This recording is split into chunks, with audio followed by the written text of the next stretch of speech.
फक्त ध्वजगीत आपण ध्वजस्तंभासमोर उभं राहून घ्यायचं आहे.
त्यांच्या पाठीमाग पाठबळ कुणाचं होतं? शेतकरी कामगार पक्षाचं होतं. हे सांगायला काहीकांच्या पोटामध्ये दुखतंय. जाणून बोलून इतिहास लपवला जातोय. इतिहासाची पुनरावृत्ती नेहमी होते. तुम्ही कितीही तुमचं कोंबडं झाकलं तरी आमच्यासारखा ज्या त्या आंदोलनात असणारा एक साधा कार्यकर्ता ठणकावून सांगेल की आंदोलन फक्त आणि फक्त शेतकरी कामगार पक्षाचं होतं, नेतृत्व किंवा वडिलांचं होतं. मला कल्पना माझ्या या आजच्या संकल्पना भाषणातून मला संपूर्ण तालुक्यातल्या तमाम कार्यकर्त्यांची, पनवेल तालुक्यातल्या तमाम कार्यकर्त्यांची जाहीर दिलगिरी व्यक्त करायची आहे, माफी मागायची आहे. मला कल्पना आहे, मी सांगितल्याप्रमाणे कार्यकर्त्याला शेतकरी कामगार पक्षाचा वर्धापन दिन म्हणजे मेळावा म्हणजे पर्वणी आहे. पण निव्वळ कोविडच्या या दृष्टिकोनातून, या दुःखाच्या झालनीमधून मी सर्वांना इथं आमंत्रित करू शकलो नाहीये. मी सर्वांची दिलगिरी व्यक्त करतो, सर्वांची माफी मागतो. आपण अत्यंत कमी संख्येमध्ये ज्याप्रमाणे आपण आपल्या नेत्याला शब्द दिलात त्याप्रमाणे आलात, आपलं खरोखर मनापासून कौतुक करतो.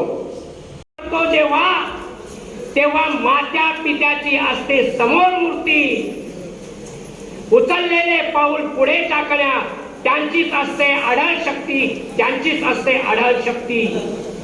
सत्याग्रही तू जन्मापासून. आपण म्हणतो आपला शेका पक्षाचा कार्यकर्ता म्हणजे पहिल्यापासूनचा सत्याग्रही. सत्याग्रही तू जन्मापासून. बापदाद्यांचा लाल भावता हाती, रक्त तुझे जर नसेल भेसळ, रक्त तुझे जर नसेल भेसळ, त्यातून उचलेल त्यागाची वृत्ती, त्यातून उचलेल त्यागाची वृत्ती. दैनंदिन रुटीन सोडून संघटनेसाठी वेळ देतात. ते बिघडून बदल करण्याची त्यांची इच्छा असते. या इथे काय होतं, स्वतःचं दैनंदिन रुटीन बदलायचं नाही, परंतु बदल करण्याची भाबडी इच्छा बाळगायची. जे आपण कार्यकर्ते नेहमी अपेक्षा ठेवतो, नेतृत्वाकडून मोठ्या अपेक्षा ठेवणे, परंतु त्याच नेतृत्वाने ज्यावेळी आपल्याला आदेश केला जातो त्यावेळी तो आदेश न पाळणे हे सर्वात मोठं संघटनेसाठी घातक आहे. जोपर्यंत एखाद्या पदावर बसवलं जातं तोपर्यंत समोरचा जो आपलं नेतृत्व आहे तो आपला नेता असतो, तो देव असतो. परंतु एकदा का त्या माणसाने आपल्याला त्या खुर्चीवर राजीनामा देऊन खाली बसायला सांगितलं का मग मात्र त्या नेतृत्वाचं ऐकण्याला आमची मानसिकता नसते. मग आज मी इकडेच आहे, उद्या मी तिकडेच आहे, 1 महिन्यानी देतो, 1 महिन्यानी नाही 2 महिन्यांनी देतो, मी नक्की देतो, आपण सांगितलंय मी राजीनामा नक्की देईन, असं करत करत वेळ काढणं, सहज शक्य नसलेले ध्येय निवडणे आणि सोपी कामे न करणे, दुसऱ्याकडून त्यागाची अपेक्षा ठेवणे, स्वतः मात्र सुरक्षित राहणे, एकमेकांच्या चांगल्या गुणाचा सन्मान न करणे, हे संघटनेसाठी खरंच मोठं घातक आहे. 3 हौतात्म्य पत्करलं ही ताकद होती शेतकरी कामगार पक्षाच्या कार्यकर्त्यामध्ये. आज या लढ्याचं रक्त सळसळत असताना आज शेतकरी कामगार पक्षाच्या वतीनं जेव्हा अनेक लढे, मग JNPT असू द्या, सिडको असू द्या, उरण पनवेलमध्ये अनेक लढे लढले गेले, त्यात ही स्टेजवरची आणि आपल्या समोरची मान्यवर आज आपण इथे त्या लढ्यांमधून आलेलो आहोत. मला सांगावं वाटेल, आज दुःखाची सावट असली तरी आमच्या वर्धापन दिनाच्या निमित्तानं जरी माननीय विवेकानंद पाटील साहेब आज घरात असले तरी प्रत्येक जण हा विवेक पाटील साहेब आहेत आणि त्यांच्या विचारानेच आम्ही ते हा कार्यक्रम आज थोड्या लोकांमध्ये कोरोनाचे नियम पाळून करत आहोत. आज मला अभिमान वाटते, माननीय बाळाराम साहेब, जेव्हा बाळाराम पाटील साहेब आमदारकीला उभे राहिले, आम्ही जेव्हा सुरुवात केली मतदानाला, माननीय इथे माजी पंचायत समिती सदस्य महेश म्हात्रे असतील, आनंद गरत असतील, वैशालीचे मिस्टर निलेश भाऊ असतील आणि मी स्वतः, खरोखर आम्हाला अभिमान वाटते सांगायला की एक प्रामाणिक नेतृत्व, एक प्रामाणिक कार्यकर्ता आम्ही बघत राहिलो की आमदारकीला उभं राहून जेव्हा अपयश पचवतो आणि पुन्हा उभारी घेतो, तेव्हा हे कार्यकर्ते असे पेटून उठतात आणि आपण सर्व कार्यकर्त्यांनी शिक्षक मतदारसंघातून त्यांना भरघोस मतदान मिळवून देण्यासाठी सर्वांनी प्रयत्न केलं आणि आपले आमदार साहेब आज शेतकरी कामगार पक्षाचे एवढ्या जिल्ह्यांमध्ये नंबर 1 निवडून ठेवलेला आहे. त्याच्या बाबतीत लोकांची ज्या काही अडचणी आणि समस्या असतील त्या आपण लोकांसमोर जाऊन सांगितलं तर लोकांना आणि कार्यकर्त्यांना आपल्याला रोखता येईल, थांबवता येईल. कारण या ठिकाणी पाटील साहेबांच्या प्रश्नासंदर्भात, पाटील साहेब हे शेतकरी कामगार पक्षाचं होतं, नेतृत्व दिबा पाटलांचं होतं, परंतु लढा मात्र शेतकरी कामगार पक्षाचा होता. परंतु त्यांचं श्रेय मात्र ज्यांचा काही दिबा पाटलांशी संबंधही नव्हता अशा लोकांनी लोकांच्या मध्ये जातीभेद करून आगरी, कराडी, कोली अशा प्रकारची भावना व्यक्त केली आणि एक आपल्याच लोकांमध्ये कुठेतरी अडचणी निर्माण केल्या. आणि जर अशा प्रसंगावेळी आपण जर लोकांसमोर गेलो नाहीत तर उद्या होणाऱ्या स्थानिक स्वराज्य संस्थांच्या निवडणुकीत आपल्यासमोर अडचणी निर्माण होतील. कारण या ठिकाणी साहेबांचा पराभव झाला. उरण हा शेतकरी कामगार पक्षाचा बालेकिल्ला. खरं तर स्वतःनी इच्छा साहेबांनी व्यक्त सुद्धा केली नव्हती, परंतु कार्यकर्त्यांच्या इच्छेखातर साहेबांनी उभं राहण्याचा निर्णय घेतला. परंतु दुर्दैवानं त्याच्यात आपल्याला यश या ठिकाणी आलेलं नाही. क्रमवारी द्या, पहिला कोण दुसरा कोण, अतिशय साधेपणाने त्यांनी उत्तर दिलं की मी क्रमवारी देण्यासाठी आमदार झालेलो नाहीये, कोणाच्या कामाचा लेखाजोखा करण्यासाठी मी आमदार झालेलो नाहीये, तर मी माझ्या मतदारसंघातलं काम करण्यासाठी आमदार झालेलं आहे. इतकं सुंदर उत्तर त्यांनी दिलं आणि खरोखर माझ्या अंगावर तेव्हा काटा भरायला की अशा शेतकरी कामगार पक्षामध्ये अशा लोकांच्या सहवासामध्ये मला काम करण्याची संधी मिळाली. खरोखर माझंही काहीतरी पुण्य असेल म्हणून मला अशा लोकांचा हा सानिध्य हे मिळालेलं आहे. त्याच्यानंतर त्यांच्या विषयी सांगताना मी एवढं सांगेन की अशा व्यक्तीचा साधेपणा जो आहे तो जाताना त्यांना त्या साधेपणाचं त्यांना चीज मिळालं. कसं मिळालं तर आज आपण पाहिलं की करोना काळ असतानाही अनेक लोक त्यांच्या अंत्ययात्रेला आली होती. अनेक जण आम्ही व्हिडिओवर पाहत होतो, प्रत्यक्षात त्या मी गेले नव्हते, परंतु मी तिथे गेले त्यांच्याकडूनही ऐकलं आणि मी व्हिडिओवर सुद्धा पाहिलं की त्यांच्या अंत्ययात्रेला अनेक लोक आली होती आणि असं अश्रू त्यांच्या डोळ्यातले आवरत नव्हते. कोणाला असं भाग्य मिळतं का कोणाला असं भाग्य मिळतं की शेवटच्या क्षणाला इतकी लोक तुमच्यासाठी रडतायत, इतकी लोक येत आहेत. उरण आणि पनवेलला तुम्हाला जो फटका बसतो त्याच्यासाठी आपल्याला काहीतरी उपाययोजना करावी लागेल. कारण बाहेरून येणाऱ्या माणसाला पक्ष कळेपर्यंत त्याला बाळूशेठ किंवा तुमचे अन्य नेतृत्व काशीनाथ पाटील साहेब असतील, आमचे सगळ्यांचं काम कळेपर्यंत त्याची एक तर बदली होते किंवा तो निघून जातो. परत त्याच्या जागी नवीन येतो की त्याला परत 5 वर्ष समजावं जातात, ती समजेपर्यंत मतदानाच्या दिवशी परत तो निघून जातो. ही थोडीशी परिस्थिती पक्षावर निश्चित आलेली आहे. पण मला असं वाटतं आगामी काळामध्ये एक वोट एक माणूस असं जेव्हा येईल, एक मला असं वाटतं 2024लाच येईल, तर तुम्हाला तुमचं मत जे आहे आपल्या इथे फक्त आपलीच लोकल मतं राहतील. बाहेरून आलेल्यांची मतदानाची पद्धती वेगळी येईल. मी त्याच्यासाठी अभ्यास बजेट केला होता, गेलो होतो बघायला. ते पंचायत समिती गणवाईज एक बूथ टाकणार, जसं ATM कार्ड आहे तसं टाकणार.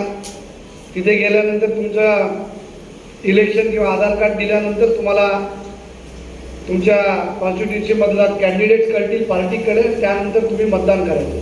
म्हणजे इथे बसून पण तुम्हाला हैदराबादला पण मतदान करता येईल, बिहारला पण करता येईल आणि दिल्लीला पण इथे बसून मतदान करता येईल. आणि आपली पण लोक जी बाहेर आहेत त्यांची पण मतं आपल्याला त्या पद्धतीने मिळतील. आज आपल्या जिल्ह्याचं विभाजन निश्चित झालं, त्याच्यामुळे लोकसभेवर आपल्याला परिणाम झाला. तुमच्या विधानसभेची पण आपले मतदारसंघ बदलले. अलिबाग उरण होता, अलिबाग मुरुड झाला. उरणला तुम्हाला खालापूर जोडलं, पनवेल वेगळं झालं. या परिस्थिती होत राहणार आणि आपल्याला त्याला तोंड देणं हे आपलं आगामी काळामध्ये काम आहे. वेगवेगळ्या पद्धतीचं कामकाज करावं लागतं. महानगरपालिकेमध्ये प्रीतम शेठ वगैरे काम करतात, त्यांना त्यांच्या कामाची पद्धती वेगळी आहे. जिल्हा परिषदमधल्या कामाची पद्धत वेगळी आहे. नागरिकांमध्ये तसं शहरीकरण आता जवळजवळ उरणमध्ये तुमचा जरी ग्रामीण भाग बनला तरी बराचसा ग्रामीण भाग हा शहरीकरणाकडे झुकलेला आहे आणि त्याच पद्धतीने आपल्याला कामकाजाची पद्धत बदलावी लागेल. त्या मंडळींनी या दोनही तालुक्यांचं वातावरण शेतकरी कामगार पक्षाच्या विरोधात कसं जाईल या दिशेनं जाणीवपूर्वक प्रयत्न केले. या विभागामध्ये असलेल्या नवी मुंबई आंतरराष्ट्रीय विमानतळाचा मुद्दा हाती घेत महाविकास आघाडीमध्ये फाटाफूट कशी होईल आणि शेतकरी कामगार पक्ष अलग कसा पडेल अशा पद्धतीचं कट कारस्थान रचण्याचा प्रयत्न केला. त्या पार्श्वभूमीवर जिल्ह्यामध्ये आपण कार्यक्रम करत नसलो तरी पनवेल उरणातल्या प्रमुख पदाधिकाऱ्यांना माझ्या सहकार्यांना एकत्र बोलावून त्या ठिकाणी आपण कार्यक्रम करावा अशा पद्धतीचा मानस आम्ही मंडळींनी घेतला. पनवेलच्या शेतकरी कामगार पक्षाच्या कार्यालयामध्ये 7 आणि 8 जुलैला आपण पहिल्या 2 बैठका घेतल्या. 21 आणि 22 जुलैला आपण पुन्हा आढाव्याच्या बैठका घेतल्या आणि 24, 25, 26 या 3 दिवसामध्ये पनवेल उरण विधानसभा मतदारसंघाचा जिल्हा परिषद गटनिहाय दौरा आपण केला. बैठकांचा विषय साधा सरळ होता, सोपा होता. कार्यकर्त्यांशी सुसंवाद साधणं आणि या सुसंवादाच्या बैठकातून जे वास्तव समोर आलं ते निश्चितपणानं माझ्यासारख्या कार्यकर्त्याला काम करण्याची उर्मी देणारं होतं, उत्साह वाढवणारा होता. आणि म्हणून जिल्ह्यामध्ये कुठं कार्यक्रम होत नसला तरी पनवेल उरण विधानसभा मतदारसंघाचा वर्धापन दिन मोजक्या 200 सहकार्यांच्या उपस्थितीमध्ये आपण या ठिकाणी जाणीवपूर्वक उरणमध्ये साजरा करायचा असा निर्णय आपण घेतला. या वर्धापन दिनाच्या सोहळ्याला जिल्हा चिटणीस आणि तरुणांना ज्यांच्या मार्गदर्शनातून ज्यांच्या मनोगतातून खऱ्या अर्थानं उर्मी मिळते ते माझे तरुण सहकारी धैर्यशील पाटील यांना निमंत्रित करावा असा मानस आपण केला. आज आपण या ठिकाणी उपस्थित राहायला मनापासून आपलं स्वागत करत असताना धैर्यशील पाटील त्यांनी 2 ऑगस्टच्या निमित्तानं पेठ तालुका शेतकरी कामगार पक्षाच्या वतीनं जे अतिशय तरुण असं नेतृत्व शेतकरी कामगार पक्षातून हरपलं त्या पिंट्या शेठच्या कुटुंबियांना आमंत्रित केलेला आहे. त्यांच्या स्मरणार्थ रक्तदान शिबिर आणि अन्य कार्यक्रम वर्धापन दिनाचं औचित्य साधून आयोजित केलेला आहे आणि म्हणून ते आपल्यामध्ये आज उपस्थित नाहीत. कदाचित आपलं आभार प्रदर्शन सुरू होण्यापूर्वी जर आले तर निश्चितपणानं आपल्या साऱ्यांच्या दृष्टीनं तो दुग्ध शर्करा योग असेल. या कोविडच्या महामारीनं शेतकरी कामगार पक्षाला अतिशय मोठ्या प्रमाणावर हादरे दिलेले आहेत. या 2 वर्षाच्या काळामध्ये आपण अनेक जवळच्या आणि हृदयामध्ये वास करणाऱ्या आपल्या ज्येष्ठांना, तरुण सहकार्यांना गमावलेला आहे. बोललेलो आहे, मी काही आज त्या विषयाला हात घालणार नाही. पण एक आपल्याला निश्चितपणानं सांगतो की आपले नेते माननीय विवेकानंद पाटील साहेब सुरुवातीपासून म्हणत होते की माझी व्यक्तिगत संपत्ती, ज्या संस्थांसाठी हे पैसे वापरले गेले ती सारी संपत्ती विकू, पण प्रत्येक ठेवीदाराचा आणि प्रत्येक खातेदाराचा रुपया आणि रुपया परत करू. आज विवेक पाटील साहेबांना अटक झाल्यानंतर फटाके वाजले 2ही आमदारांचे. जर ते फटाके ठेवीदारांचे आणि खातेदारांचे पैसे परत मिळवून दिल्यानंतर वाजले असते तर निश्चितपणानं त्यांचं अभिनंदन करायला मला कुठलाही कमीपणा वाटला नसता. पण शेतकरी कामगार पक्षाच्या कार्यकर्त्याच्या जिवारी बसलेला हा फटाक्यांचा आवाज मी आपल्याला विश्वास देऊ इच्छितो. लवकरच काही कालावधीमध्ये कर्नाळा बँकेच्या प्रत्येक खातेदाराचा आणि ठेवीदाराचा 1-1 रुपया परत केल्यानंतर आणि विवेक पाटील साहेब पुन्हा आपल्यामध्ये सहभागी झाल्यानंतर शेतकरी कामगार पक्षाचे कांठळे बसवणारे फटाके वाजवल्याशिवाय आपण स्पष्ट बसणार नाही. हा विश्वास मी तुम्हाला द्यायला मागतोय.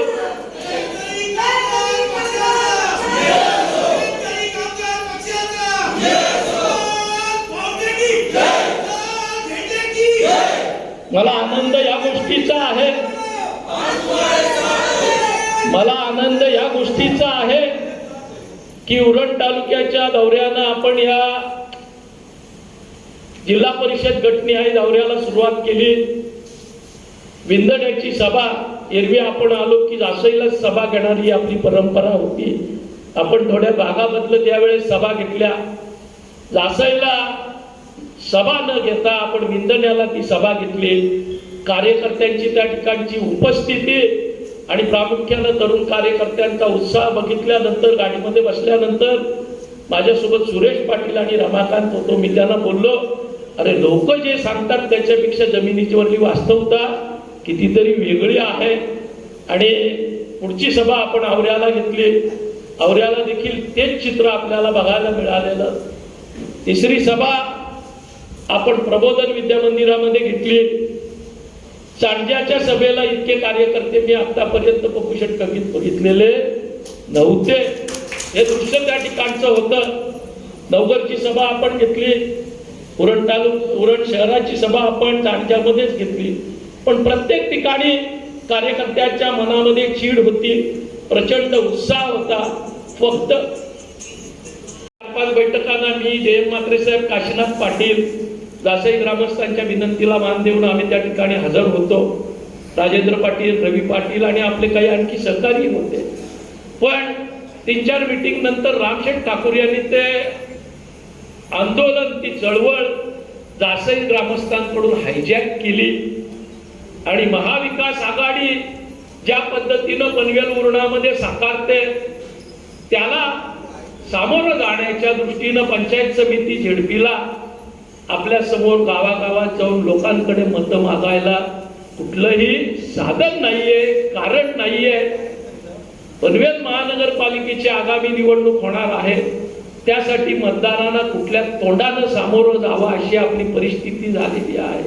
याची कल्पना रामशेठ आणि त्याच्या कंपूला आली आणि म्हणून अतिशय वेगानं त्या ठिकाणी चांगल्या पद्धतीनं आकार घेणारी महाविकास आघाडी पनवेल उरणातून कुठेतरी फूट करून वेगळी करावी, म्हणजे आपलं काम अलगद सोपं होईल या उद्देशानं राम ठाकूर यांनी या आंदोलनात दिवा पाटील साहेबांचं नाव राहिलं बाजूला आणि राजकारण आणलं आणि आपण त्या आंदोलनापासून बाजूला झालो. जी भूमिका आज आपण सांगतोय की दिवा पाटील साहेबांच्या नावाला आमचा कधीही विरोध नव्हता आणि कधीही असणार नाही. त्यांचं नाव विमानतळाला मिळालं तर शेतकरी कामगार पक्षा इतका आनंद दुसऱ्या कुणालाही होणार नाही. पण जी रचना राम ठाकूर त्या निमित्तानं करत होते ती माझ्यासारख्या कार्यकर्त्याला सहन होणारी नव्हती. आम्ही मंडळीने जी पत्रकार परिषद अग्री समाज सभागृहामध्ये ठेवली होती त्याच्या 2 दिवस आधी दशरथ पाटलांना विनंती केली की आपण आधी काही मंडळी जी याच्याशी संबंधित आहेत, एकनाथ शिंदे असतील, उपमुख्यमंत्री असतील, मुख्यमंत्री असतील, सरकारचे रचनाकार शरद पवार साहेब असतील, दिल्लीमध्ये नितीन गडकरी असतील, पंतप्रधान असतील, यांना भेटूया, आपलं निवेदन आपलं मागणं देऊया आणि नंतर पत्रकार परिषद घेऊया, नंतर आंदोलनाची घोषणा किंवा त्याची रचना आपण करूया. पण राम ठाकूर यांना राजकारण करायचं होतं. दिवा पाटलांच्या नावाशी त्यांना कुठलंही देणं घेणं नव्हतं आणि त्यांनी समोर 50 कोटी लांब 20 फूट खोल असा खड्डा खोदला आणि शेतकरी कामगार पक्षानं त्याच्यात उडी मारावी अशा पद्धतीची अपेक्षा व्यक्त केली न बोलता. कारण आपण या बैठकांमध्ये येत असताना महेंद्र घरत यांनी आपल्या बैठकात येण्याला ऑब्जेक्शन घेतलं. खरं तर मी किंवा भाऊ आम्ही बबन पाटील असतील, आरसी घरत असतील यांच्याशी चर्चा करून, प्रशांत पाटलाशी चर्चा करूनच त्या बैठकात येत होतो. महाविकास आघाडी म्हणून आपली जी भूमिका आहे ती आपण विशद करू आणि त्याच्यामध्ये सहभागी होऊ. पण महेंद्र घरतांनी आग्रह धरला की शेका पक्षानं आपली भूमिका नामांतराच्या बाबतीत जाहीर करावी. प्रशांत पाटलांनी आग्रह धरला की शेका पक्षानं भूमिका जाहीर करावी. तशा पद्धतीचे निरोप आमच्यापर्यंत आले. मी स्पष्टपणानं सांगितलं शेतकरी कामगार पक्षाला जितकी आघाडीची गरज आहे तितकीच किंबहुना त्याच्यापेक्षा जास्त तुम्हालाही त्याची गरज आहे. त्याच्यामुळे महेंद्र घरत किंवा प्रशांत पाटील सांगणार आणि शेका पक्ष भूमिका जाहीर करणार हे होणार नाही. भूमिका जाहीर होईल पण एकत्र 4 पक्ष आले त्याच व्यासपीठावरती होईल. आजही आपली भूमिका आहे की दिवा पाटील साहेबांचं नाव या विमानतळाला लागलं तर त्याचा सर्वाधिक आनंद शेतकरी कामगार पक्षाच्या कार्यकर्त्यालाच होईल. कामगार पक्षाला 14वा वर्धापन दिनाला आज सोहळा साजरा करत असताना आपण मर्यादित कार्यकर्ते बोलवलेले होते. या संकल्पनेपाठीमागची आपली भूमिका. सुरुवातीला आपल्या माध्यमातून शेतकरी कामगार पक्षाच्या साऱ्या हितचिंतकांना, कार्यकर्त्यांना वर्धापन दिनाच्या मनापासूनच्या शुभेच्छा देतो. हा सोहळा खरं तर कोविडच्या महामारीच्या अनुषंगानं गतवर्षी आपण साजरा केला नव्हता. चालू वर्षी जिल्ह्याचा म्हणून हा सोहळा आपण साजरा करत नाही. 20-25 हजारांचे प्रचंड जल्लोषात उत्साहात येणाऱ्या कार्यकर्त्यांचं न साकारता या ठिकाणी पनवेल आणि उरण मतदारसंघाचा वर्धापन दिनाचा सोहळा मोजक्या 200 कार्यकर्त्यांच्या उपस्थितीत साजरा करायचा हा निर्णय आम्ही घेतला. पण शेतकरी कामगार पक्षाच्या कार्यकर्त्याला या सोहळ्यापासून मात्र वंचित ठेवायचं नाही. शेतकरी कामगार पक्षाच्या कार्यकर्त्यांना आज सकाळीच 8 वाजल्यापासून आपल्या दुचाकी वाहन असेल, 4चाकी वाहन असेल त्याच्यावर लालबावटा फडकवला, आपल्या घरावर लालबावटा फडकवला आणि प्रतिकात्मकरित्या ते या वर्धापन दिनाच्या सोहळ्याचा भाग झाले. कारण या वर्धापन दिनाला जरी आम्ही 200 लोकांचं बंधन ठेवलं असलं तरी या सोहळ्याचं थेट प्रक्षेपण आपण इथून लाईव्ह ठेवलेलं होतं आणि त्या थेट प्रक्षेपणाच्या माध्यमातून हजारो कार्यकर्ते या सोहळ्यामध्ये सहभागी झालेले होते. जागोजागी थेट प्रक्षेपण बघण्यासाठी एकत्र जमून कार्यकर्ते त्याचा आस्वाद घेत होते आणि प्रामुख्यानं पंढरीचा आळंदीचा वारकरी जसा वारी चुकवत नाही तसा वारी आपली वर्धापन दिनाची चुकू नये म्हणून अतिशय मोठ्या प्रमाणावर कार्यकर्त्यांनी आम्ही दिलेल्या संकल्पनेप्रमाणे वाहनांवर आणि घरावर लालबावटा फडकवून या सोहळ्याची सुरुवात सकाळीच केलेली आहे. लाईव्हच्या माध्यमातून तो आमच्याबरोबर त्या ठिकाणी जोडला गेला. आमदार साहेब, आपण आज आपल्या भाषणामध्ये एक आवर्जून उल्लेख केला होता, ते म्हणजे एक सॉफ्ट थीम आपण लॉन्च केलेली आहे, परंपरा संघर्षाची वज्रमूठ नगराची. या संकल्पनेबद्दल काय सांगा? आपण सारेच जाणतोय की शेतकरी कामगार पक्ष नाव घेतलं की त्याला समानार्थी शब्द संघर्ष हा आहे. जनतेच्या विविध प्रश्नांसाठी, जनतेच्या विविध समस्या सोडवण्यासाठी प्रत्येक ठिकाणी शेतकरी कामगार पक्षानं आजपर्यंत अगदी आपल्या 60 वर्षाच्या काळामध्ये संघर्ष हा मार्ग निवडलेला आहे. शेतकरी कामगार पक्ष या दीर्घ वाटचालीमध्ये 2-1 वर्ष सत्तेमध्ये होता, पण अन्यथा शेतकरी कामगार पक्ष हा विरोधी पक्ष म्हणून कार्यरत राहिला. पण जे काम सरकार करू शकत नाही ते करायला लावायची धमक शेतकरी कामगार पक्षाच्या नेतृत्वामध्ये राहिलेली आहे.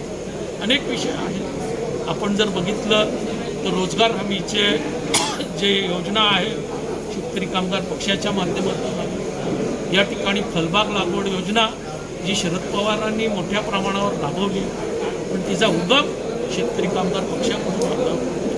या ठिकाणी आपण बघतोय की शेतकऱ्यांच्या मालाला हमीभाव मिळावा म्हणून शासन जे खरेदी करतं हमीभावानं धान्य खरेदी, ते शेतकरी कामगार पक्षाकडून आले. अशा अनेक निर्णय आहेत जे शेतकरी कामगार पक्षानं आपली ताकद जरी विधानमंडळात कमी असली तरी सरकारला घ्यायला भाग पडलेला आहे. आपल्या शेजारचं उदाहरण घ्यायचं झालं तर लेडीज बार बंदीचा जो निर्णय झाला तो गृहमंत्री असताना माननीय विवेकानंद पाटील साहेबांच्या लक्षवेधीच्या माध्यमातून घोषणा केला. अशा पद्धतीनं सातत्यानं जनतेच्या हितासाठी, जनतेच्या प्रश्नांची सोडवणूक करण्यासाठी शासनाचे निर्णय, शासनाची धोरणं जनतेच्या हिताची असली पाहिजेत. त्याचा फायदा शेतकऱ्यांना, शेतमजुरांना, बाराबलुतेदारांना, दुर्बल घटकांना मिळाला पाहिजे. यासाठी शेतकरी कामगार पक्ष कायम संघर्षरत राहिलेला आहे. माझ्या दृष्टीनं महाराष्ट्रामध्ये जे 2 संघर्ष आवर्जून आपण आठवलेच पाहिजे. त्याच्यामध्ये कोयनेच्या बाधितांचा पुनर्वसनाचा संघर्ष आजही चालू आहे. त्याचबरोबरीनं मुंबई शहरावरचा ताण कमी करण्यासाठी महाराष्ट्र शासनानं नवी मुंबईची निर्मिती केली 1970 साली, आणि त्यानंतर जे भूसंपादन झालं त्या प्रकल्पाच्या विरोधात आज तगायत शेतकरी कामगार पक्ष संघर्ष करतोय. आज कोणी कितीही कोलेपही मारली की 12.5% हे उद्योग निश्चितपणानं कुठेही आम्हाला मान्य करायला कमीपणा वाटत नाही. किंबहुना आमच्या मनामध्येच ते आहे की हे 12.5%ची संकल्पना ही दिबा पाटील साहेबांचीच होती. ही संकल्पना राबवण्याच्या दृष्टीनं त्यांनी आदेश दिला आणि शेतकरी कामगार पक्षाच्या कार्यकर्त्यांनी 1970 सालापासून हयात आजपर्यंत संघर्ष केलेला आहे. आणि या नव्या मुंबईच्या प्रकल्प असताना वाढीव भावाबरोबरच 12.5%ची उत्पन्न मिळते. नव्या मुंबई आंतरराष्ट्रीय विमानतळामध्ये जे 22.5%चं शुल्क आहे त्याच्याही मागे कुठंतरी शेतकरी कामगार पक्षाच्या या प्रदीर्घ काळ चाललेल्या संघर्षाची पार्श्वभूमी आहे. नव्या मुंबईच्या कार्यक्षेत्रामध्ये असलेल्या उरण तालुक्यातली 35 गावं आणि पंजाबमधली 1 गाव, पेणमधली गावं असा जो SEZचा प्रकल्प केवळ आणि केवळ अंबानी समूहासाठी साकारला जात होता, त्या विरोधात प्रचंड संघर्ष करून शेतकऱ्यांच्या जमिनी त्या ठिकाणी शासनाला सोडून द्यायला भाग पडलं आणि हा SEZचा प्रकल्प रद्द करायचा संघर्षही शेतकरी कामगार पक्षानंच केला. याचा मला अभिमानानं उल्लेख करावासा वाटतोय. अनेक ठिकाणी स्थानिक संघर्ष असतील, मोठे असतील. अनेक वेळा आम्ही त्या ठिकाणी विजेच्या संदर्भात केले, अन्य समस्यांच्या संदर्भात केले, पण शेतकरी कामगार पक्षाचा संघर्ष हा आत्मा राहिलेला आहे. कालही होता, आजही आहे आणि उद्याच्या काळातही जनतेच्या प्रश्नांसाठी, जनतेच्या हितासाठी संघर्ष करायला आम्हाला कुठेही कमीपणा वाटणार नाही. किंबहुना तोच आमचा ऊर्जास्रोत आहे. आमदार साहेब, आज या सोहळ्याच्या 2 दिवस अगोदरच शेतकरी कामगार पक्षाला पितृकुंड असणाऱ्या आबासाहेबांचं निधन झालं. ते तरी या सोहळ्यावरती पितृकुंडाची एक भावना होती. मी मगाशी मनोगत व्यक्त करताना सांगितलं की या सोहळ्याची तयारी खऱ्या अर्थानं उरणच्या माझ्या सहकारी अतिशय जमली. नाशिक ढोलच्या तालावर नेत्यांची मिरवणूक, या ठिकाणी आल्यानंतर रस्त्यामध्ये आणि या ठिकाणी फटाक्यांची आतषबाजी, सगळ्यांचं वेगळ्या पद्धतीने आणि दर्जेदार स्वागतांचं त्यांचं कार्यक्रमानंतर भोजनाचं त्यांचं नियोजन होतं. पण आबासाहेब हा निश्चितपणानं तुमच्या आमच्या मनामधला तरी म्हणायचं गेलं तर आमची नाळ, आमचा श्वास त्यांच्याशी निगडीत आहे. आणि म्हणून आबासाहेबांचं जाणं झाल्यानंतर खरं तर हा कार्यक्रम रद्द करावा अशा पद्धतीच्या सूचनाही आल्या. त्यांनी सांगितलं कार्यक्रम रद्द करण्यापेक्षा साध्या वातावरणात हा कार्यक्रम साजरा करणं आणि या कार्यक्रमाच्या निमित्तानं कार्यकर्त्यांना चेतना देणं हीच खरं आबासाहेबांना अभिवादन असेल, त्यांना आदरांजली असेल. आणि म्हणून आपण हा सोहळा अतिशय साधेपणानं साजरा केला.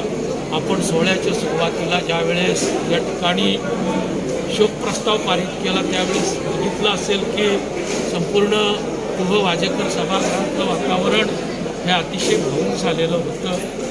आणि खऱ्या अर्थानं मला वाटतं हे शेतकरी कामगार पक्ष एक कुटुंब असल्याचं लक्षण होतं. धन्यवाद.